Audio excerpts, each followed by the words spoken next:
Guys अब आप लोगों ने अभी अभी देखा कि कितने सारे एडवांटेजेस से फॉर्मल स्ट्रक्चर के, है ना, मेरे ख्याल से 5 to 6 एडवांटेजेस हैं और डिसएडवांटेजेस सिर्फ 3 है।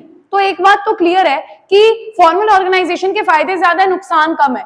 तो हर ऑर्गेनाइजेशन को अपने अंदर फॉर्मल ऑर्गेनाइजेशन को अडेप्ट करना चाहिए। ठीक है, अब आगे बढ़ते हैं। देखिए इसके 3 डिसएडवांटेज है, बड़े सिंपल सिंपल से। पहला है प्रोसीजरल डिलेज। यार सिंपल है, जब यूनिटी ऑफ कमांड फॉलो होगी, यानी कि सिर्फ एक सुपीरियर जो है वो एक सबऑर्डिनेट को ऑर्डर दे सकता है ना, और स्केलर चेन फॉलो होगी। स्केलर चेन क्या होती है कि एक फॉर्मल लाइन ऑफ अथॉरिटी होती है, डेली रूटीन में उसको फॉलो करना होता है। जैसे ये स्ट्रक्चर है, डेली रूटीन में काम करते समय सारे एम्प्लॉयज को इस स्ट्रक्चर को फॉलो करना है। ठीक है, आप इस स्ट्रक्चर को तोड़ के बातचीत आपस में नहीं कर सकते, लेकिन जाहिर सी बात है इससे क्या आ जाएंगे, डिलेज आ जाएंगे। ठीक है, जैसे मान लीजिए कि प्रोडक्शन डिपार्टमेंट है, ये प्रोडक्ट है, ठीक है, ये प्रोडक्ट है टॉयज का, ये कॉस्मेटिक्स का। अब कॉस्मेटिक्स के अंदर जो प्रोडक्शन डिपार्टमेंट का हेड है उसको पता है कि मार्केट में ना एक नया प्रोडक्ट जो है अभी तक लॉन्च नहीं हुआ है, फॉरेन में है, इंडिया में नहीं है। उसके दिमाग में आया कि मैं ये प्रोडक्ट ना इंडिया के अंदर लॉन्च करना चाहता हूँ, इसकी हम प्रोडक्शन कर सकते हैं। तो वो ये बात डायरेक्टली तो नहीं वो प्रोडक्शन शुरू कर सकता, उसको पहले कॉस्मेटिक्स के हेड से पूछना पड़ेगा, कॉस्मेटिक्स के हेड को सीईओ से पूछना पड़ेगा। जब तक परमिशन आती है तब तक किसी और कंपनी ने ऑलरेडी वो जो कॉस्मेटिक का प्रोडक्ट था जो इंडिया में पहले लॉन्च नहीं हुआ था वो लॉन्च कर दिया। तो यानी कि मैंने आपको ऑलरेडी समझा दिया क्या आएंगे, बहुत सारे डिलेज आएंगे, बिकॉज आपको यूनिटी ऑफ कमांड को डेली रूटीन में फॉलो करना है, आपको स्केलर चेन को डेली रूटीन में फॉलो करना है। आप सीधा ये वाला जो प्रोडक्शन डिपार्टमेंट का हेड था ये सीधा सीईओ से परमिशन लेने नहीं जा सकता था। चलिए आपके स्कूल में एक एग्जांपल लेते हैं। मान लीजिए आप लोगों ने +1 में मैथ्स ले ली थी, ठीक है, और आपसे मैथ्स हो नहीं रही थी, तो अब आपको मैथ्स चेंज कराना है। ठीक है, आपके पेपर्स भी आ रहे हैं और आप मैथ्स भी चेंज कराना चाहते हैं, तो अब आप डायरेक्टली प्रिंसिपल मैम के पास तो नहीं जाओगे, आप पहले मैथ्स टीचर को बोलोगे, मैथ्स टीचर क्लास टीचर को बोलेगी, क्लास टीचर फ्लोर इंचार्ज को बोलेगी, फ्लोर इंचार्ज वाइस प्रिंसिपल को, वाइस प्रिंसिपल प्रिंसिपल को। अब इतने दिन तक तो आपके सितंबर के या फाइनल के मान लो पेपर ही आ गए, है ना, तो तब तक तो आप बिल्कुल दुविधा में रहे कि मैथ्स की तैयारी करें या फिजिकल एजुकेशन या आईपी किसकी तैयारी करें। समझ रहे हो आप इस चीज को? तो डिलेज बहुत आ जाते हैं अगर आप फॉर्मल ऑर्गेनाइजेशन को अडेप्ट करते हैं तो। चलिए नेक्स्ट देखिए, इग्नोर्स क्रिएटिविटी। क्रिएटिविटी को इग्नोर किया जाता है। ठीक है, बहुत सिंपल सी चीज है, मैं आपको समझाती हूँ कि अब आपको भी पता है कंपनी का ऑब्जेक्टिव कौन सेट करेगा, सीईओ। उस ऑब्जेक्टिव को पूरा करने की स्ट्रैटेजी कौन बनाएगा, सीईओ, है ना। तो बाकी लोगों को ज्यादातर बोलने नहीं दिया जाता इस चीज के बीच में, मिडिल लेवल और ऑपरेशनल लेवल को खाली फॉलो करनी होती हैं वो बातें जो टॉप लेवल मैनेजमेंट बताते हैं।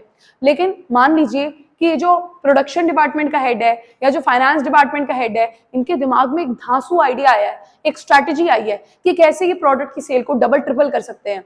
लेकिन जो सीईओ है या जो पूरी की पूरी टॉप मैनेजमेंट की टीम है वो इसको बोलने देंगी, वो इसको बोलेंगी नहीं, तू जिस डिपार्टमेंट का हेड है जाके उस डिपार्टमेंट को संभाल, हमें आइडियाज मत दे, हम यहाँ इसी चीज के लिए बैठे हैं। तो उनके अंदर की जो क्रिएटिविटी होती है ना बेटा, वो खराब हो जाती है ना। तो मैं हमेशा एग्जांपल देती हूँ, मूवी थी गब्बर इज बैक, जिसमें अक्षय कुमार गब्बर था, उसको पकड़ना था और सारी पुलिस की टीम मीटिंग कर रही होती है। सुनील ग्रोवर जो था वो एक जूनियर पुलिस ऑफिसर था, तो सारे सीनियर पुलिस ऑफिसर उसको बोलते हैं तू जा समोसे चटनी लेकर आ।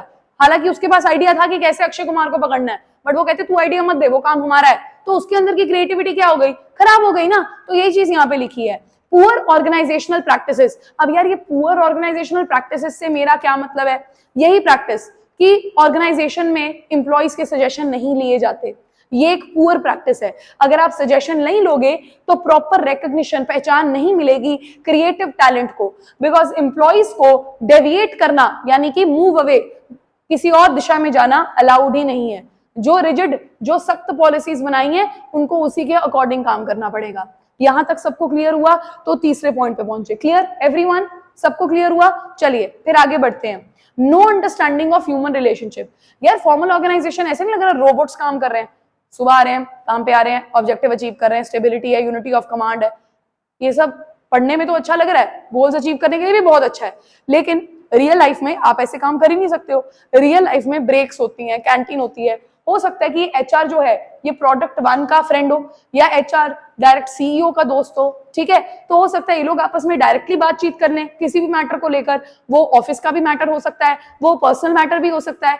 तो फॉर्मल ऑर्गेनाइजेशन में तो इसके बारे में कुछ बताया ही नहीं है ना, इसमें तो बस बोला काम करने आए हो काम करो जाओ, है ना। तो ये चीज यहाँ पर लिखी हुई है, it is difficult to understand all relationship या human relationship in an enterprise because it places more emphasis, more focus on structure and work। सारा का सारा फोकस इस स्ट्रक्चर पे है, इस स्ट्रक्चर पे है, ठीक है। ह्यूमन रिलेशनशिप्स में तो वही फोकस ही नहीं आया, जबकि ऐसा नहीं होता।